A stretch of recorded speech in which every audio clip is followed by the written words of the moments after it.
of the being forsaken and hated, so that no one want truth.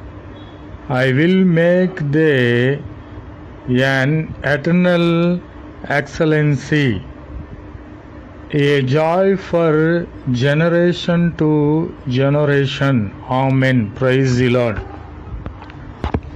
Arise, shine, for the light is come, and the glory of Jehovah is risen up there. Amen. Praise the Lord. And the nation shall walk by the light, and kings by the brightness of the rising. Praise the Lord.